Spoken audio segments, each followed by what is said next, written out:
Hi folks, and welcome back. Today I'll be showing you a small but very tricky puzzle created by Tyler Williams of BeardsWoodshop Co. called Glory.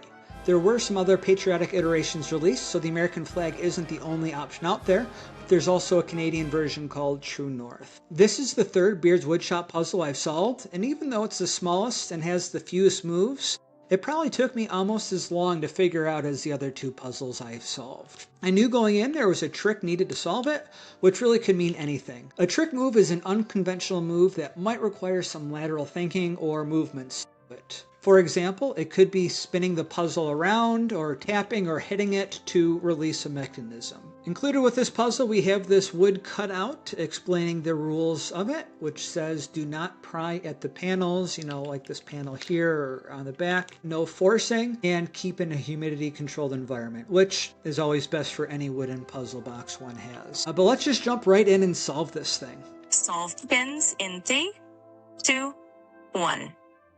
So as you play with this puzzle, you're very quick to notice that there is a ball bearing that is inside this puzzle. You can kind of hear it as you move it around, but it only travels back and forth right here. You can try and maneuver it to try and get the ball to go through an internal maze, but whatever you do, it stays going back and forth right here. So if we look at the front of this and look at the flag itself, we look to see, okay, is there any movements that happen that we can shift? But as we look at the box, I thought, okay, maybe one of these panels slides left or right or up or down, but nothing was happening, which ultimately focused on the flag itself, thinking, okay, is there some type of movement to it? And what you want to do is you want to press down on the upper right hand corner where the flag will pop up like so.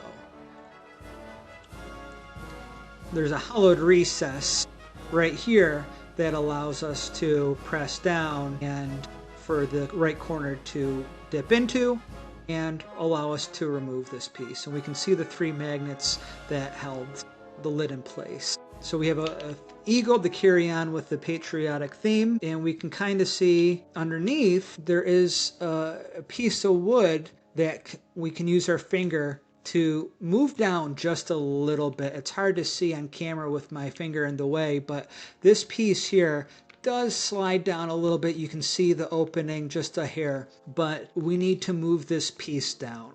And this is what I struggled with for the longest time. How do we get this piece to move to go down further? Is there something else that needs to happen? And this goes back to kind of that trick element that is hard to solve. And the reason is because you can't see it. What you need to do is you need to get the ball to rest in a circular cutout on the box.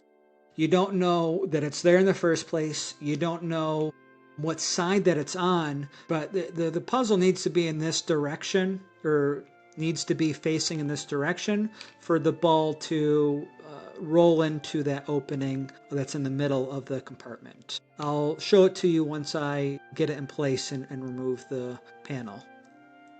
All right, so I did just hear it slide into place. I can now move this down.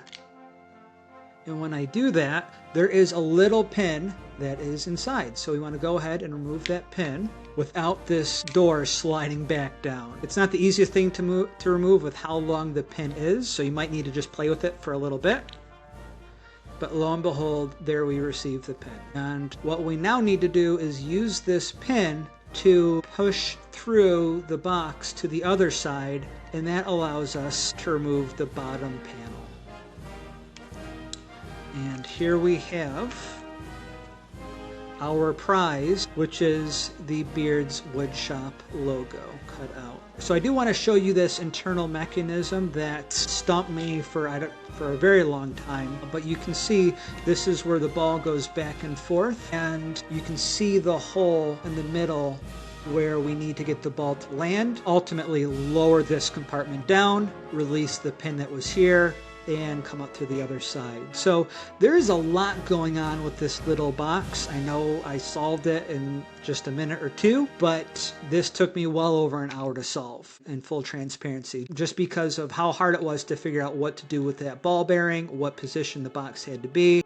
And then what do you do once you have this pin? Just because for me, again, it wasn't intuitive, not that it should be, that I need to press down and release this end, which is also housed in magnets. But for this small shape puzzle box, I thought the amount of puzzling was great. The hidden maze, or the hidden obstacle, was a little bit frustrating, just because I like to be able to have some type of intuition or some type of idea of what I'm doing. Blind moves aren't my favorite, but I'm glad that it wasn't anything more than this. But as always, thank you so much for sticking around and watching this video. I hope you liked it. If so, there you go. Until next time, have a great day, everyone.